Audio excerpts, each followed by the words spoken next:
Oke, selamat pagi di mata kuliah kalkulus. Kita akan lanjutkan topik kita di materi berikutnya yaitu penggunaan turunan bagian 2. Di bagian 2 ini kita akan mempelajari tentang kemonotonan dan kecekungan. Di mana kemonotonannya itu yaitu fungsi yang ya selalu naik, yang selalu turun, tidak pernah naik dan tidak pernah turun gitu ya. Kita mulai dengan suatu definisi sebagai berikut. Oke, nah ini monoton naik atau monoton turun, kemonotonan. Jadi kalau seandainya saya punya sebuah grafik fungsi, kita buat sebuah grafik fungsi, itu definisinya seperti itu. Y, di sini X, dan saya buatkan sebuah grafik. Misalkan seperti ini. Nah, ini yang pertama, ini yang kedua. Saya buat terpisah supaya tidak terlalu pusing ya. Oke, dari sini nih mudah-mudahan membantu grafiknya. Nah, kalau seandainya ini kita buat ini jadi X1, kita buat ini fx1. Saya buat dari sini X2, ini fx2. Nah, kemudian kalau dari sini ini X1, ini hasilnya fx1. Kemudian kalau saya buat dari sini X2, di sini fx2. Nah, kita lihat di grafik yang sebelah kiri dulu. Nah, dari sini di grafik sebelah kiri kita lihat kalau di garis bilangan, bilangan yang di kanan tentunya lebih besar gitu ya. Sehingga untuk kasus ini X1 kurang daripada X2 karena X1 di sebelah kiri dari X2. Tapi kita lihat dari sini nilainya fx1, maka dari sini fx1 ternyata di bawah daripada fx2, artinya fx1 kurang dari fx2. Nah, ini kalau lihat dari grafik yang merah ini fungsinya sebuah fungsi yang naik. Nah, maka kita katakan fungsi f dikatakan naik jika x1 kurang dari x2, maka menyebabkan nilai fungsinya juga x1 kurang dari nilai fungsi fx2 gitu ya. Itu untuk fungsi naik gitu. Hal yang sama ketika pada fungsi dikatakan turun. Nah, jadi ketika X1 kurang dari X2 seperti ini, X1 kurang dari X2, maka nah kita lihat X1 nilainya berapa? Oh, ternyata nilai fx1 lebih besar. Fx1 lebih besar daripada fx2. Nah, ini untuk definisi fungsi turun, ketika X1 kurang dari X2, maka fx1 lebih besar daripada fx2. Nah, ini definisi monoton naik atau monoton turun tanpa atau sebelum kita menggunakan konsep turunan. Tentunya kita harus coba-coba dulu dan kita harus ngecek di minimal 2 titik dibandingkan, dan itu belum tentu menjamin dia fungsi naik turun di interval itu gitu, di 1 sampai 2 gitu ya. Nah, makanya ada cara efektif untuk menentukan pada interval berapa dia naik, pada interval berapa dia fungsinya turun, yaitu dengan menggunakan konsep turunan. Nah, jadi kayak seperti ini. Sederhananya dari teorema ini itu adalah fungsi f dikatakan naik jika turunan pertamanya sama dengan 0. Dan fungsi f dikatakan turun jika turunan pertamanya kurang dari 0. Tentunya ini syaratnya f-nya harus kontinu dan diferensiabel di setiap titik di dalam interval I gitu ya. Jadi analoginya seperti ini. Kenapa harus lebih besar? Nah, kalau kita buat tampilannya lebih kita jelaskan lebih detail lagi ketika Anda membuat garis miring seperti ini. Misalkan saya buat garis singgung di sini. Nah, disinilah saya buat garis singgungnya. Nih, ini dibuat garis singgungnya. Nah, kalau kita lihat turunan pertama itu sama dengan mendekati itu gradien gitu ya. Pada pembahasan sebelumnya itu delta Y per delta X, atau kita buat ini jadi ini per ini. Delta Y per delta X. Nah, kita lihat kalau seandainya gradien itu adalah dianggap sebagai tangen theta, maka dari sini delta Y per delta X.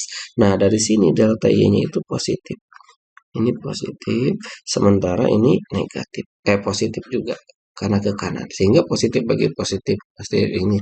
Nah, sehingga turunan pertama lebih dari 0, maka fungsinya naik. Jika fungsinya naik, maka turunan pertama lebih besar daripada 0 gitu. Jadi jika turunan pertama lebih besar daripada 0, maka dari sini F naik. Oke, dengan catatan syaratnya F-nya harus memenuhi ketentuan, yaitu pertama kontinu, terdiferensiabel pada setiap titik di interval I. Dan turun itu jika F aksen X kurang dari 0, maka dari sini F turun. Kita cek nih dengan soal. Tentukan selang di mana fx naik dan turun. Ingat, langkah pertama kita turunkan dulu. Berarti dari sini kalau kita turunkan fx sama dengan menjadi 3x pangkat 2 ditambah 6x min 24. Nah, ini andaikan kita buat, nah kalau kita mau coba langsung lebih besar daripada 0, kita mau coba naik dulu. Atau mau kita buat menjadi titik stasioner dulu saja gitu ya. Berarti ini sama dengan 0 dulu. Berarti kita bagi 3 menjadi x pangkat 2 ditambah 2x min 8 sama dengan 0. Nah, baru kita faktorkan. Berarti dikalikan min 8 dijumlahkan positif 2 jadi x min 2 x plus 4. Nah, ini kita buat jadi sama dengan 0 dulu. Berarti dari sini x-nya sama dengan 2, x-nya sama dengan min 4. Berarti kita buat garis bilangan. Dari sini min 4, dari sini kita buat 2 gitu ya. Nah, untuk menentukan dia naik atau turun, kita ambil titik uji. Misalkan di sini kita ngambil 0. Di antara min 4 kita ambil substitusi ke sini. Berarti dari sini 0 kuadrat ditambah 2 kali 0 dikurangi 8 itu sama dengan negatif 8. Berarti negatif. Artinya kalau negatif berarti turunannya kurang dari 0. Berarti ini negatif. Seperti itu ya.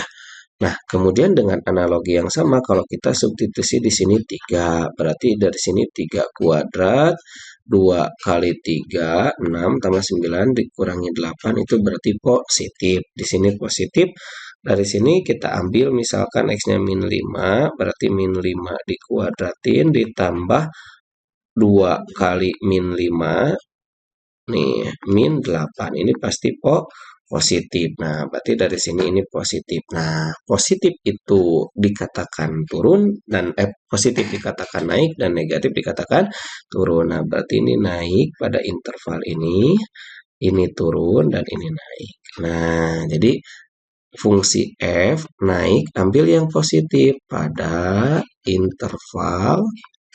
Nah, pada interval berarti dari kiri, sebelah kiri dari negatif hingga sampai dari sini negatif 4. Oke. Nah, atau dari berapa? Dari 2 sampai positif hingga. Nah, kemudian F turun. Oke, pada interval. Oh, ini intervalnya buka saja ya, karena di titik itu tuh terdefinisi. Jadi hanya untuk nilai maksimum minimum biar gak pusing. Nah, berarti turun pada interval dari negatifnya itu dari mana tadi? Dari negatif 4 sampai 2 gitu. Nah, kalau dikaitkan dengan konsep yang pertemuan sebelumnya, kita buat analogi jadi seperti ini, kita lengkapi. Kalau dari sini fungsi naik dan fungsi turun, pertanyaannya misalkan ditambah. Ini ditambah nih pertanyaannya. Tentukan dari sini F maksimum dan atau F minimumnya berapa gitu kan. Nah, dari sini kita bisa lihat. Jadi F min 4, dari sini 2. Tadi ketika kurang dari min 4 itu fungsi naik. Nah, kita analogikan seperti ini. Nah, naik. Tapi dari min 4 sampai 2 itu fungsinya turun. Kita buat seperti ini. Dan dari 2 sampai positif hingga itu naik. Nah, ini naik, ini turun, ini naik.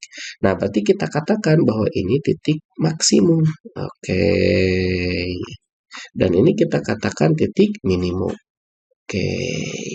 Berarti kalau ditanyakan Fmax, langsung substitusi. Fmax sama dengan min 4. Tapi substitusinya ke fungsi sebelum diturunkan. Jadi ketika Fmax itu berarti min 4 pangkat 3 ditambah 3 min 4 kuadrat min 24 kali min 4 ditambah 5. Jadi min 4 pangkat 3 min 64 ditambah 16 kali 3 48 ditambah ini jadi ditambah 96 dan ditambah 5 itu F max-nya gitu ya.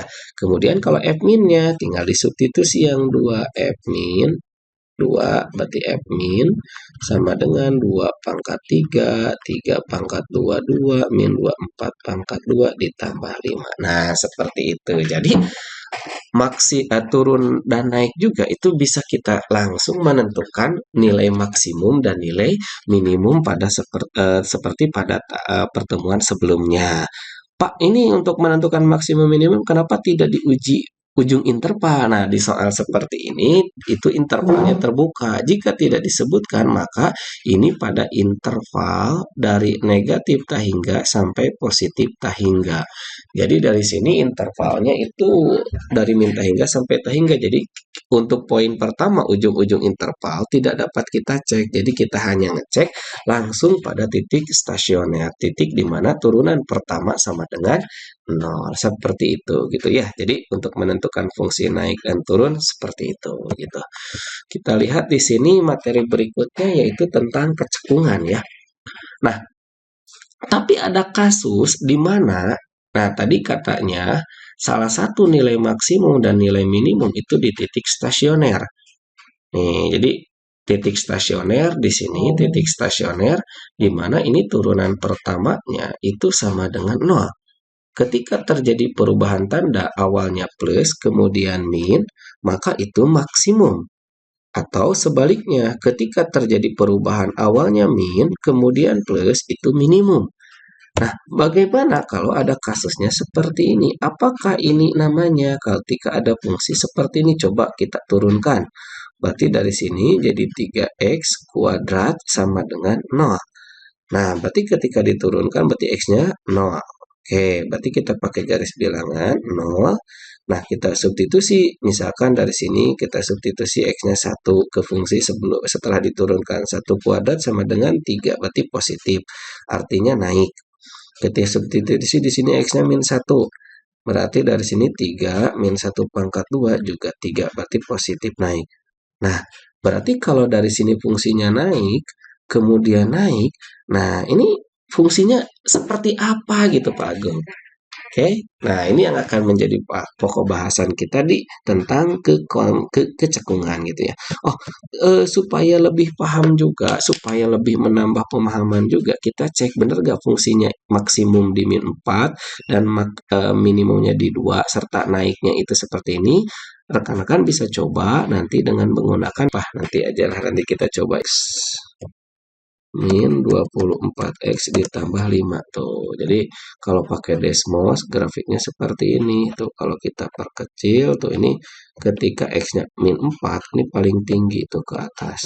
Nah, ini tadi kan min 4. Nah, ini pada saat 2 tuh itu kalau kita buat jadi perkecil tuh ini pada saat min 4 tadi tuh itu paling tinggi gitu ya. Nah, kemudian pada saat min 2 ini paling rendah. Nah, ini pada saat min 2 ini titik paling rendah.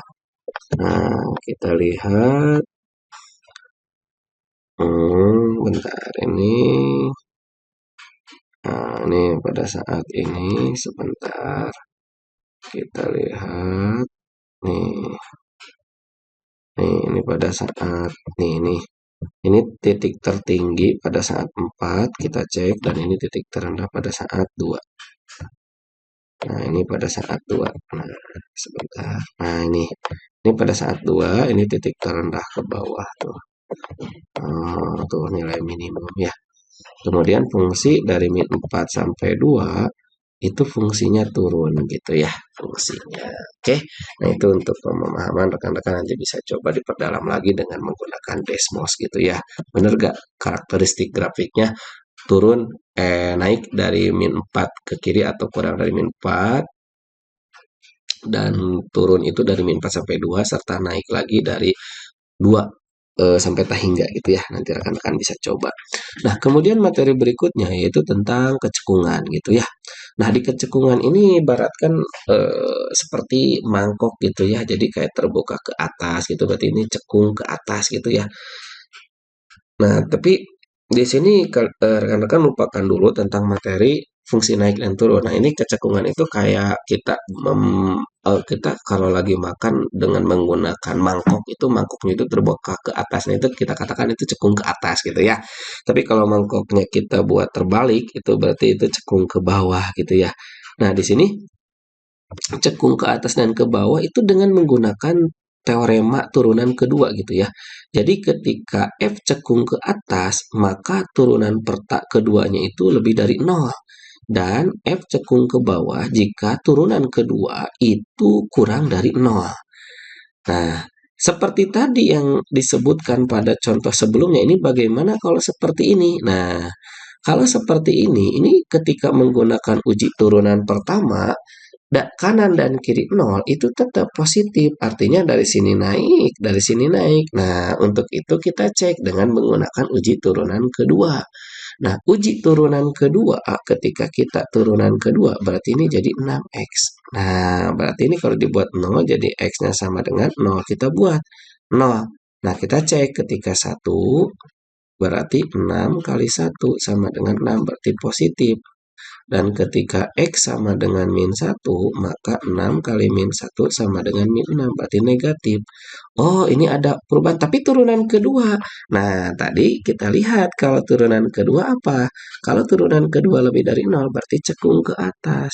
Oh, berarti ini cekung ke atas. Jadi si grafik itu cekung ke atas, jadi gini. Nah, si grafiknya gitu. Dan ini cekung ke bawah. Nah, ini berarti negatif, berarti grafik kurang lebih seperti ini. Jadi kalau dianalogikan, X pangkat 3 itu grafiknya jadi seperti ini. Nah, ini cekung ke atas, jadi seperti mangkok, setengah mangkok lah dari sini terbuka ke atas, dan ini setengah mangkoknya lagi terbuka ke bawah. Nah, ini cekung ke atas, ini cekung ke bawah.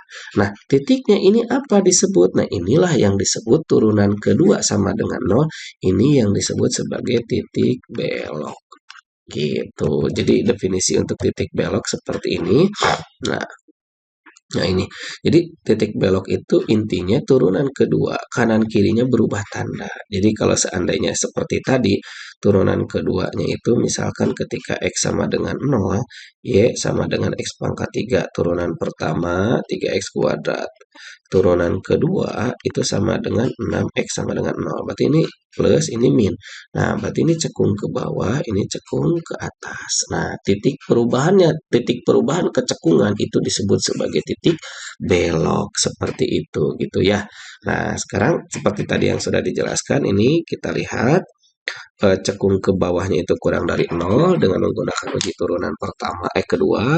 Nah, ini kalau pakai Desmos bagaimana, Pak? Nah, ini kalau pakai Desmos itu kita coba untuk yang Y sama dengan X pangkat 3. Nah, jadi seperti ini kalau Y X pangkat 3. Nah, kalau kita zoom di titik sekitaran 0 biar kelihatan perubahannya. Nah, ini. Jadi kalau seandainya ini kita zoom lagi di sekitaran 0. Nah, jadi kayak gini si grafiknya. Jadi kalau kita lihat dari sini berarti di sekitaran nolnya itu grafiknya itu terjadi perubahan kecekungan.